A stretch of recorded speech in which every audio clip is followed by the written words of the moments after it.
Class 11th कैसे start करनी है बच्चा सबसे पहले आता है तो यही पूछता है। क्लास 12th में गया हर वो बच्चा पछता रहा होता है जिसने क्लास 11th की पढ़ाई ढंग से नहीं करी होती है। भाई सोच रहा होता है काश क्या है क्लास 10 से क्लास 11th में जाने पर क्या एक बड़ा ट्रांजिशन देखने को मिलता है। मैं 3 स्टेप प्लान आपके साथ डिस्कस करता हूं क्लास 11th को फोड़ने का।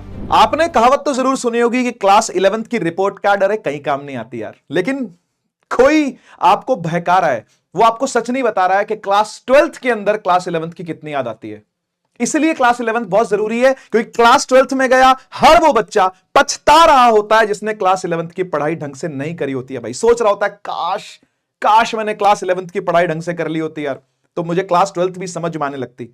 तो यार ये क्लास 11th और क्लास 12th मैं इसको एक अलग अलग क्लास मानता ही नहीं हूं। मैं तो ये मानता हूं कि ये कंप्लीट कोर्स होता है जो क्लास 11th की स्टार्टिंग से स्टार्ट होता है और क्लास 12th के बोर्ड्स पर जाकर के खत्म होता है। और ये एक 2 ईयर लॉन्ग जर्नी हर वो बच्चा जीता है, चाहे वो जेई की तैयारी करे, चाहे वो नीट की तैयारी करे, चाहे वो सिर्फ स्कूल एग्जाम्स की ही तैयारी कर रहा हो, बोर्ड की ही तैयारी कर रहा हो, तो भी उसको 11th क्लास की स्टार्टिंग के डे से पढ़ना जरूरी होता है। तो प्लीज इस बात को आप समझ लीजिए कि आप अगर क्लास 10th से क्लास 11th में जा रहे हैं तो आपको डे 1 से पढ़ाई करनी पड़ेगी और सीरियस होकर करनी पड़ेगी भाई।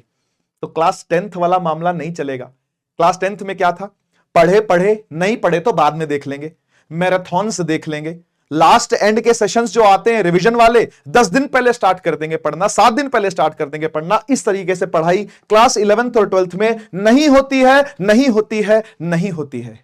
तो इस बात को आप समझ लीजिए।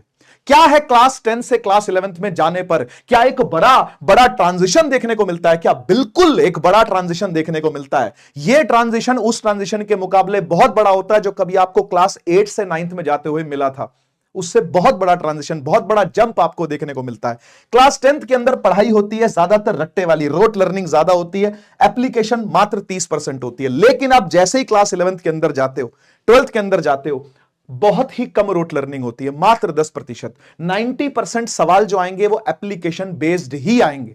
इसलिए उसका थोड़ा सा स्वाद आपको 10th क्लास में चखा दिया जाता है कॉम्पिटेंसी बेस्ड क्वेश्चंस के फॉर्म में, जिसको करने में बच्चों की हवा टाइट होती है। लेकिन अब आपको इस तरीके के मैक्सिमम सवाल क्लास 11 में मिलने वाले हैं ताकि आप कॉन्सेप्ट ढंग से पकड़ें। अच्छे से कॉन्सेप्ट पकड़ोगे तो अच्छे से सवाल लगेंगे और रेगुलर सवाल लगाओगे तो ही आप पेपर में अच्छा अटेम्प्ट कर पाओगे और अच्छे स्कोर कर पाओगे। आइए थोड़ी सी और बातें देख लेते हैं। क्लास 11th कैसे स्टार्ट करनी है बच्चा सबसे पहले आता है तो यही पूछता है। मैं उसको एक ही बात बोलता हूं, भाई जल्दी स्टार्ट कर, लेट मत कर, जल्दी स्टार्ट कर, स्टार्ट अर्ली। जितनी जल्दी स्टार्ट करोगे उतना क्लास 11th स्मूथ निकलेगी, उतनी क्लास 11th का कोर्स जल्दी होगा। ऐसा क्यों बोल रहा हूं मैं पता है? ऐसा इसलिए बोल रहा हूं, चलो फिजिक्स का एग्जांपल लेते हैं। आप क्लास 10th में फिजिक्स पढ़ रहे थे तो कुल 4 चैप्टर थे। यहां 2 किताबें हैं फिजिक्स की, बुक 1 बुक 2। तो एक वॉल्यूमनस सिलेबस आपको देखने को मिलता है। सिलेबस का वॉल्यूम बहुत हाई है। देखो एफर्ट भी ज्यादा है, इसको पढ़ने के लिए आपको एफर्ट भी ज्यादा लगाना पड़ता है और हर तरीके का एफर्ट सिलेबस कवर करने में एफर्ट है भाई, क्योंकि इतना ज्यादा सिलेबस है 11th और 12th का मिला करके कि सिलेबस कवर करने में सबसे पहला एफर्ट आपको देखने को मिलेगा। ठीक है, और आप मेरी बात याद करोगे कि सर काश हमने स्टार्टिंग से स्टार्ट कर लिया होता, काश हमने जल्दी स्टार्ट कर लिया होता। तो start early is the key. ठीक है, दूसरा आपको एफर्ट लगेगा कंसेप्ट्स को अप्लाई करने में। कंसेप्ट सीखना एक अलग बात होती है, उसको अप्लाई करना एक दूसरी बात होती है। बच्चा ऐसा समझ लेता है कि मैंने सीख लिया है तो मुझे अप्लाई करना भी आ ही जाएगा। नहीं होता ऐसा। अप्लाई करवाने के लिए आपको सवाल लगाने पड़ते हैं। सिर्फ चीजें सीख ली कि भाई ये लेंस फॉर्मूला होता है, ये मिरर फॉर्मूला होता है, खाली देख लेने से कभी सवाल लगता है क्या? नहीं, सवाल लगता है सवाल लगाने से।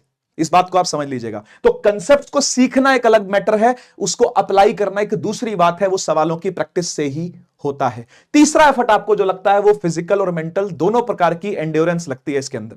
आपको लॉन्ग सिटिंग आवर्स चाहिए होते हैं, कमर में दर्द होता है, गर्दन में दर्द होता है, आंखें दुखती हैं, लेकिन ये झेलना पड़ेगा। धीरे धीरे इसका स्टेमिना बढ़ेगा, धीरे धीरे इसकी एंड्योरेंस डेवलप होगी। मेंटल एंड्योरेंस तो टाइम टू टाइम आपको डेवलप करना हम लोग सिखाएंगे। हम लोग अपने सेशंस में बताएंगे किस तरीके से आपको ये मेंटल टेम्परामेंट बना करके रखना है थ्रू आउट द ईयर। और खाली 11th में नहीं, 12th में इसकी और ज्यादा जरूरत होती है, जिसकी तैयारी क्लास 11th में ही स्टार्ट हो जाती है। इसलिए क्लास 11th को सीरियस लेना जरूरी है। ठीक है, मैं 3 स्टेप प्लान आपके साथ डिस्कस करता हूं क्लास 11th को फोड़ने का, क्लास 11th में अच्छा एक्सेल करने का, ताकि आपको 12th में दिक्कत ना आए। 3 स्टेप प्लान। पहला, आपको रेगुलर रहना है। यह बहुत बड़ी बात नहीं लगती ना लिखने में, लिखने में क्या है, दो शब्द है, बोलने में क्या है, दो शब्द है, बी रेगुलर, बी रेगुलर। लेकिन ये बी रेगुलर होना इतना आसान नहीं होता। इसके लिए आपको एक डिसिप्लिन बनाना पड़ता है, और डिसिप्लिन डे 1 से बनाना पड़ता है भाई। इसलिए हम लोग लाइव लेक्चर्स को अटेंड करने को बोलते हैं आपको। हम ये चाहते हैं कि मैक्सिमम बच्चे लाइव में आए, लाइव में आकर के जुड़े, रिकॉर्डेड बाद में ना देखें। देखो कोई पंगा है तो रिकॉर्डेड जरूर देखो, छूट गई है क्लास, बैकलॉग हो गया है तो जरूर रिकॉर्डेड देखो, उसके लिए रिकॉर्डेड होते हैं लेक्चर्स। लेकिन लाइव अटेंड करना आप में एक डिसिप्लिन भरेगा, और जब आप लाइव अटेंड करोगे, मैं ये बात मानता हूं कि आप regularity maintain through out the year कर पाओगे। तो पहला स्टेप है रेगुलर रहना, और वो कैसे हो पाएगा, लाइव क्लास अटेंड करने का डिसिप्लिन रखो। दूसरा स्टेप है, जिस दिन जो पढ़ा सोने से पहले रिवाइज कर लेना। सेम डे रिवीजन, हर टीचर आपको ये आके बोलेगा, हर सब्जेक्ट में आके बोलेगा, सेम डे रिवीजन करके सोना। जिस दिन जो सीखा सोने से पहले एक बार और उसको रिकॉल किया और सो गए। ये डेली करना है, ये डेली करना है। शॉर्ट नोट्स आपको इसमें हेल्प करते हैं, लॉन्ग नोट्स इसके अंदर आपको हेल्प करते हैं, जो कि क्लास के अंदर आपको प्रोवाइड किए जाते हैं। शॉर्ट नोट्स भी आपको प्रोवाइड करेंगे, जैसे कि आपको पता है। तीसरा स्टेप आता है डेली प्रैक्टिस करना। डेली प्रैक्टिस कैसे होगी, देखो मैंने अभी अभी आपको बताया, कॉन्सेप्ट सीखना एक बात होती है, अप्लाई करना दूसरी बात होती है। सीखना और अप्लाई करना ये दोनों अलग अलग बातें। सीखोगे क्लास के अंदर आकर के, अप्लाई करोगे आप उसको डेली प्रैक्टिस से। डेली प्रैक्टिस पेपर आपको यानी डीपीपी आपको मिलते हैं, होमवर्क के सवाल आपको क्लास के अंदर ही दिए जाते हैं हमारे बैचेस में। तो वहां से आपको क्या करना है, डेली प्रैक्टिस करना है। ये 3 स्टेप प्लान है, इससे ज्यादा कुछ नहीं करना। तो मैंने आपको गाइड कर दिया किस तरीके से आप लोग ये 3 स्टेप फॉलो करके अपनी क्लास 11th के अंदर एक्सेल करने वाले हो, अपने मार्क्स भी अच्छे लेकर के आओगे, और क्लास 11 बहुत स्मूथ जाएगी, बहुत प्यारी जाएगी, और 11 से 12 का ट्रांजिशन भी बहुत स्मूथ होगा। इसी के लिए हम लोग लेकर के आए हैं बेटा आपके लिए उदय 2027 बैच। ये क्लास 11th का PCMBE बैच है। अनुराग सर कहते हैं सर ई को क्यों भूल जाते हैं हमेशा, मैं कहा नहीं भूलूंगा, ई मतलब इंग्लिश भी है, ठीक है। तो physics, chemistry, maths, bio, English, जिसके पास PCM हो आ सकता है इस बैच के अंदर, PCB हो आ सकता है इस बैच के अंदर, PCMB हो आ सकता है इस बैच के अंदर, और पढ़ाई कर सकता है क्लास 11th की कंप्लीट एनसीईआरटी की। एनसीईआरटी बेस्ड पढ़ाई है। जो बोर्ड्स, स्टेट बोर्ड्स हो या डिफरेंट बोर्ड्स हो सकते हैं, नेशनल बोर्ड्स भी, जो एनसीईआरटी की प्रिपरेशन करवा रहे हैं उनके लिए स्वागत है उदय 2027 बैच के अंदर। 27 इसलिए लिखा हुआ है क्योंकि आप क्लास 11th का जो फाइनल एग्जाम होगा वो 27 में दोगे, ठीक है ना। तो उदय 2027 क्लास 11th का बैच है, PCMB और EB है साथ में, ठीक है। 4800 का इसका वैसे प्राइस है। विश्वास दिवस के अंदर ऑफर 3000 चल रहा है, बाद में ये ऑफर फिर से रिवाइज होकर के बेटा 4800 पहुंच जाएगा, इसलिए टाइम रहते आप इस बैच को जरूर परचेस कर लें, ठीक है। क्या क्या चीजें आपको रहेंगी, जैसा कि मैंने आपको बताया, लाइव लेक्चर्स रहेंगे ताकि आप रेगुलर बने रहो, डीपीपीज रहेंगी ताकि आप प्रैक्टिस कर पाओ। सबके सब अपकमिंग वर्जन्स आपको उदय के मिलेंगे, लेकिन मैं आपसे चाहूंगा कि अगर आप स्टार्ट अर्ली कर रहे हो तो उसी बैच के साथ बने रहो थ्रू आउट द ईयर। अगर कोई ऐसी घटना होती है जिसकी वजह से आप नहीं रह पाते हो तो उदय 2.0, उदय 3.0 बाद में भी आते रहेंगे, आपको वो सब के सब फ्री मिलेंगे इस बैच के साथ। रेगुलर टेस्ट रहते हैं। रेगुलर टेस्ट की अब क्या फायदा होता है, क्या नुकसान होता है, ये बताने की मुझे जरूरत नहीं है। आपको पता है कि रेगुलरिटी मेंटेन करने वाला जो स्टूडेंट है वो अपने आप को धीरे धीरे जांचता है, टाइम टू टाइम अपने आप को एनालाइज करता है कि मैं कितने पानी में हूं, मुझे कितनी चीजें आई हैं, कितनी चीजें नहीं आई हैं। रेगुलर टेस्ट उस बच्चे के लिए डेफिनेटली है। PDF हैंड रिटन नोट, जैसे कि मैंने आपको बताया, डेली रिवीजन के काम आने वाले हैं, तो हैंड रिटन नोट्स आपको दिए जाएंगे। वीकली रिवीजन करो, डेली रिवीजन करो, डेली रिवीजन जो आपने पढ़ा उसका करो, और वीकली रिवीजन आप हैंड रिटन नोट से करो, PDF नोट से करो, बहुत अच्छा रहेगा ये, ठीक है।